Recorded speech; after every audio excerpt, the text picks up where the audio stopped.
Many years ago, I came across a few lines in a book that I connected with.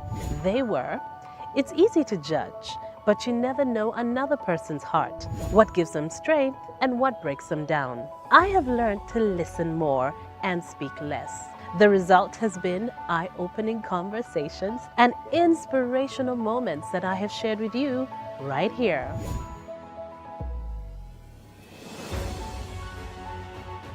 Welcome back to my channel. It's nice to have you here with us. We are on location at Sheraton Kampala Hotel. It's a beautiful day, and this show is brought to you by Roke Telecom. Make sure you get yourself your Roke Plus package. I have someone here with me who I think is just getting funnier and funnier by the day. Seriously, please welcome our guest, Richard Tuwangye. Hello. Hi. How are you? I am good. What was that expression? You just had an interesting smile there. No, I mean, I'm being interviewed by Christo. But you. Munange, not everyone gets to be interviewed by Christo. So, I'm glad to be here. Well, it's nice to have you. It's nice to have you. Yes, so I'm here, starstruck, Munange, but trying to, keep it on the low. So, Richard. Yes. Man, you have been very busy. It's funny how, just before we started, we were talking about how basically what we do, this space, entertainment that you're in, you don't really get a break. Yeah. And then the world has changed. You had a bit of a break, but it seems out of that break, you had all this inspiration now. Do you feel like it like something went off inside you? A gear went up like...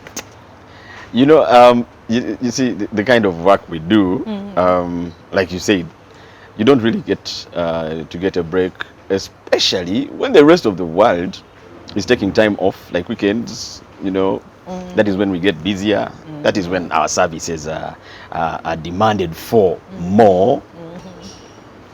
And then came lockdown, and then it just dawned on me that was the first time in since 2003 when I didn't have to be on pressure to create a show for Thursday night.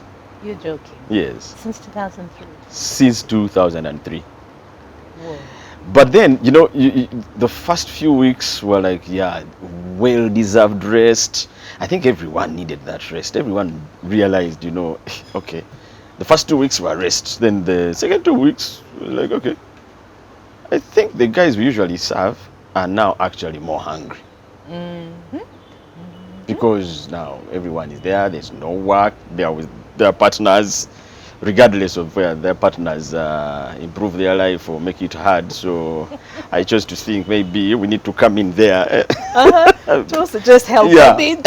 And you see, lockdown also allowed me, I don't know about other artists, to take in a lot on TV, in the papers, on radio, and then yourself. So as a comedian, you don't really have to sit and crack your nut to create something when there's already a lot happening. I just felt like I think I should keep churning this out. Okay. The audience is out there. People have their smartphones and they're watching. So why keep it in? Okay. And that time, actually, we were not sure whether lockdown was going to be just a month. Yes, at first we thought it was a few weeks. 21 days and then 14 days. And it's not done yet. I don't want to say anything. But we're getting out of it step by step, I think. Yeah, it's with scars. With scars. That's a reality. I know people who have lost jobs. I know people who have who have grown to not like their jobs anymore. During lockdown, they discovered they can do something else. Yeah, but now they're at this job to just get a livelihood.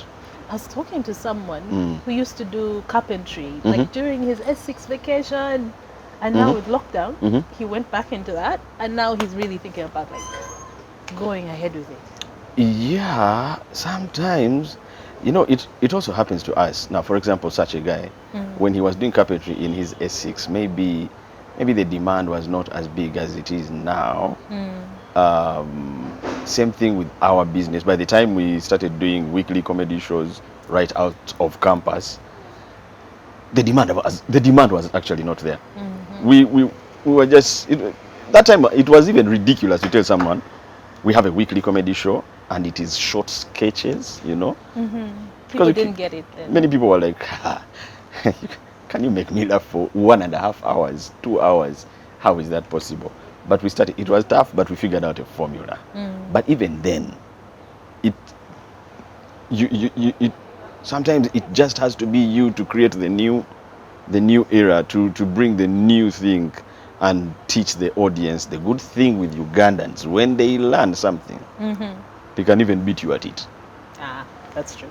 So that is where our business is not easy. So the audience grew. Now for that person you're talking about too, the demand has grown, and if it is your passion, and there's nothing as beautiful as just doing what puts your mind at peace and your whole spirit at the highest point. Money somehow starts looking for you. Yeah. Yeah. For me, I don't know. I don't know about others. Okay. But for you. Yeah. Well, that's inspiring. We need to hear that. Yeah. But there's also something about just that constantly creating something new. It's like your inner voice is able to share, I feel, in different ways. And I've always said this before, people who say acting is easy. I'm like, are you serious? And I think comedy is harder than anything else. People talk about drama, what? I think comedy is harder because you have to really let yourself go. That especially in a society like ours, like decades ago, where if you are a comedian, you're looked at in with very low regard. That alone psychologically was a hurdle to jump, but we jumped it, you see. And I think I for us, I think it was easy because we were a group. So you Yeah. you held each other Yeah, together. you bounce, energies bounce off your mates, and then when you want to do it and you discover there's someone also who is burning to do it and you are together, it gives you enough inspiration to explore the possibilities. That helped us, but that helped me, as an individual, because before I did comedy, by the way, I happen to be a creative artist of many facets. Unless, So I had unless I'm mistaken, Yeah. you were a TV presenter, you were a radio presenter, Yeah. you were an actor, Yes. you were, I think, a voiceover artist as well. Yes. Yes. Actually, everything I've earned in my life is through the talent. It is talent based. Just creating and doing. The first money I earned was through voice creation. But going back to my point, I always wanted to do comedy. I always wanted to bring out those ridiculous ideas that come to my mind, that make me laugh, that make my peers laugh, but to commercialize them. I had always wanted to do that, and that's how I ended up at the School of Performing Arts doing a bachelor's in drama. But then there was no platform. But as a performing artist, I sang. I was a singer before I did comedy. Yes, you joined Yes. a group, didn't you? We started a group at Did campus. you sing? Yes. And dance, or was it just a singing? VIP. And then, oh my God. Just singing to prove a point to yourself, and now a song becomes a hit. But you see, you have that. It's not just singing that you want to do. It's just I wanted to perform. In at all levels, act, do what, but I'm more inclined to comedy. Okay. So when I met other people who had the same burning desire, we hit the ground running. And magic happened. Let me take you back. You are from Masaka. Yeah. Born in Masaka? Born here in this city. Oh, okay. Moved to Masaka when I was 2 years. Okay, my parents, I had no choice. Yeah, they moved. You were the luggage. That Yes, went. and luggage to Masaka. So the next 18 years of my life, I was in Masaka, then came back to Kampala for university studies. Okay, okay. So Yeah. school was there. Yeah. Was family there too? Yeah. Okay. Mm. Okay. My dad was a banker. My mom was a teacher. She owned a nursery school in Masaka. So, through your mother's nursery school, the other schools, went to St. Henry's College, Chitovu. Yeah, and Masaka, yeah, Masaka had an influence. It did? Yes. How? On what I do and how I think about things and how you craft things for the audience. Masaka gave me a richness in Luganda. Yeah. I wouldn't have gotten it if my parents didn't move to Masaka. I don't even think I would have gotten that much Luganda in my head and mind if I stayed in Kampala. So sometimes people hear me speak Luganda and they can't believe I'm that fluent and deep in Runyankore when I'm doing the Amosi act. Yeah, and I grew up around, for some reason Masaka had a lot of crafty guys in our childhood. Okay. And just in case you don't know, Masaka did a lot in shaping this music industry. Especially the mass market, our Ugandan, what do they call it? Kadongo Kamu, but what you would call country music. Yeah. All the big names came from Masaka. Okay. Right. And nearly every person I know had a parent was either a teacher or owned a school. At some point or another was also a bit of a teacher. Did you ever find yourself like having to teach? Oh. Because your mom was a teacher. Yeah. You did, right? I remember when I was in P4, I used to help my mom. In class? Yes. Getting kids to learn how to, connect letters to make words. You never felt that was a calling for you? No. I think in my nature, I've always wanted to be on the stage. So, teachers are on the stage. You must have realized when you are in school, the teacher that was more fun than others got you understanding things much faster, and you would memorize those much easier. Yeah. I think the performers, it's just that they don't get The recognition. the recognition, and they are not paid enough for their performance. That's a good point. That's a good point, because the ones who make you laugh, you look forward to their classes. Your mind will be open for the learning. Yeah, exactly. And it is sad. It doesn't seem like we realize that as a country.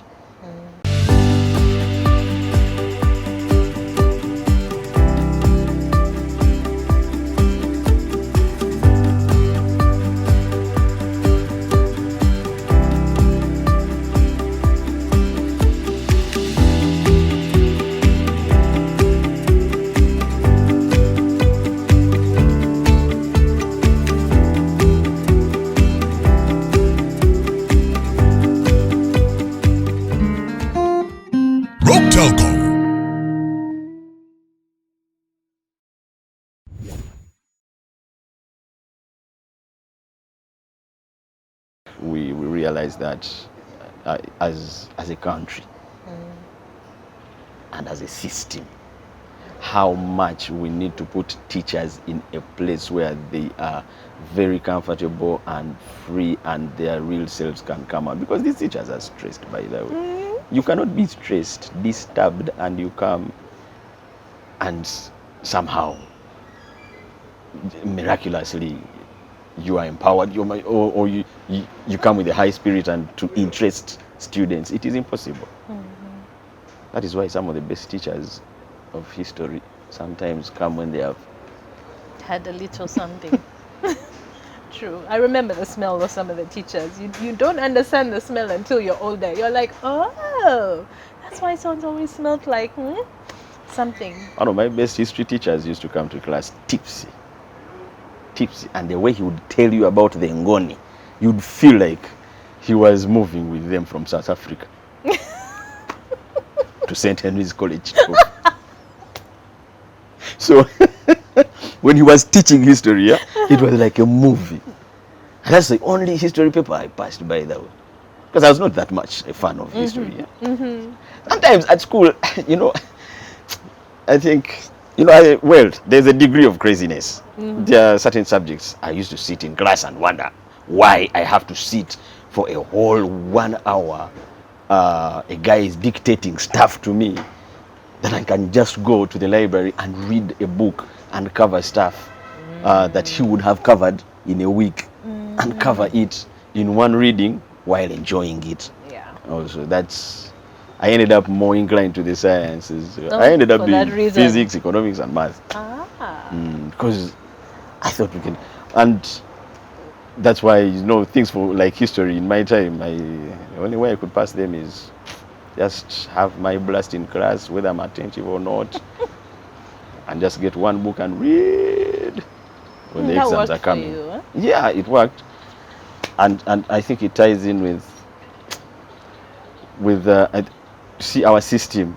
The only two systems, by the way, I have a problem with in our country: education system and health. Yes. Those ones. They're not the only systems that are doing badly, but those ones are very core because the education system shapes the understanding, opens the mind, and you know, the health. Obviously, you know what it does. But see, now for us, we grew up not with our system didn't impart the desire and the interest and the love for reading. Because if that is done in our early stages, I don't think we should be spending a lot of hours studying divinity. True. I remember one of history. the things that disturbed me so much is I would learn, at least the way I'd learned from, I was taught from I was really young. Like you express yourself in your own words, right? So you'll come sit down, do an exam, and the teacher is like, no, you're supposed to write it exactly as it's in the textbook. That really, really pissed me off. I'm like, but I'm saying the same things, maybe just a few different words. But no, it has to be the same way it's in the textbook. Yeah, and that's exactly what bored me also when I came to university here. Because if you have your innate interest and love for reading, chances are you're going to read past what the teacher, past the level the teacher is. Most times at the university, I won't tell names here. The lecturers who used to come, and he's telling you, he's dictating stuff, and you realize the guy is telling you word for word the way it is laid in the textbook. He is not Ugandanizing it in any way. He's not bringing it down to, you know, to the Ugandan level and dissecting it. He's just giving it to you and, you know, telling you. And then they insist you should buy the textbooks as well. Exactly. You must But then buy I them. grew to realize they are not the problem. They were also taught the same way. The same way. All of them. We just have to wake up and decide to be the ones to change it. We, the parents. You're talking about education and health. I mean, yes. But education, I don't even know how we right got there. now, I know. We were still talking about. No, but like your background. But like now, for example, like education, it's just kind of hanging in balance. Your father, right? Yeah. How old are your two children? Yeah, I have two children that I have met. What? The two I have met. Oh my God. I've met one of them in 2012. Then I met the second one in 2014 in March. Yeah. There's the possibility. That's what you're saying. Yes. So There is a between me reality. and my wife, we still have plans of meeting. More. Because my belief is, I have my children. They're still there in the spiritual realm. They just need to. Yeah. So I have to bring them now and give them a body. As long So as my you're wife not looking and at I a are going football to- team. I know. Have mercy on the woman. But if God gives us a football team, I will receive. Okay. So I mean, so now that you have your two kids, have you been affected? I mean, what's happening right now? Schools are closed. There's online, but now also we're finding ourselves at a point where even the online teaching or like online learning, I think has hit a snag. How are you handling that as a parent? I'm Me and asking my as a wife. stressed parent and hearing from Oh, other stressed parents. Kumbe, how many are you dealing with? I have three. You? Three. Yes. That's a lot of work if you have just started due to COVID. Personally, me and my wife decided to homeschool our children. One now coming to 2 years. Oh, Yes. you're homeschooling. Yeah. And what I told you, because I used to take my son to school. My wife did more of that, taking the boy to school. I used to stay far away from the city. You know, the system of waking up at 5:30, 6, taking the children to school. Um, you're actually pushing him to take the breakfast. He's not taking it at his pace, and you have to get to the school in time for class. I realize the children get tired before. You even start their learning. Yeah, and it is a cycle that slowly but very surely gets them to not love school that much, depending on which school anyway you're taking them to. I was not taking them to a bad school, but then because I don't leave home very early, I watched my son grow. I understood my son. I realized my son was lucky to be one of, quick. Yeah, he learns quick. He talked very early. You can tell that your child's mental processes are good. But then the system dictates that, okay, they have to go to school at a particular. So I made a decision not to take my children to school until they are 4. Okay. When I took my son to school, he started with the middle class. After 1 year at school, I realized this guy's mental processes are slowing down. And I did my personal research. I could be wrong, but I decided to go for an experiment for 1 year. And if I were to make an experiment of homeschooling, getting this guy out of the system as it is known, and put him in a different system that allows him to learn at his speed, yeah, and be free. And he was a very playful chap, high energy. He loves football. And at that point, I had already realized that he was talented. He really is good at football. And so after 1 year, I noticed a lot of change. Yeah, a lot of change. As the system dictates, they are empowering him mentally. But I realized my son was becoming less of himself and becoming more of what the system approves of to be a success. Okay. So I decided to get him out of school for 1 year and experiment. And good enough, my daughter was just still growing, not yet at school going age. I researched. I was confused. I had made the decision to get him out of school, but I was not sure which system I was going to put him in. But I was sure there are people who are doing homeschooling.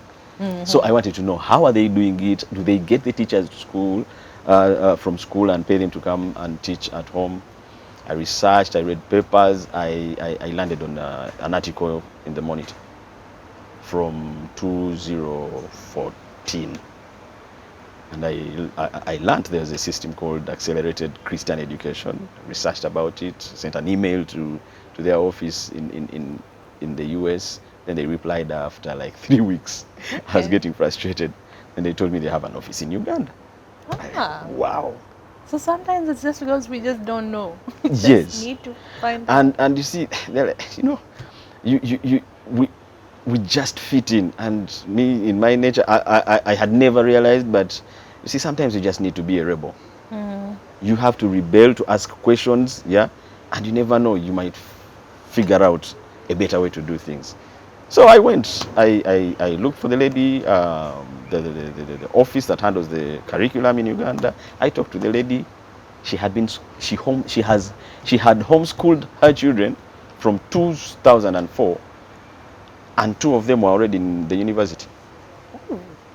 Okay. So I started the curriculum. I gave and it has helped my son. So he studies from morning to midday, and that is it. And I let him play soccer till he falls off. So then it gave me time to take him to a soccer academy. When we are done with school, he still has his energy to play. And that is when I realized that, you see, for us, the system we grew up in, it bundles you up. All maybe 30 or 40 students or students, pupils, you know what I mean, whether nursery or primary. Yeah. A class has like 30, yeah. Now, for example, where my son was, a class has, it was kinder care, a class has about 20, yeah, or 15 now. You see, it is true that we have different speeds. Yeah. Yeah. Learn differently. Yes, different speeds of understanding, decide.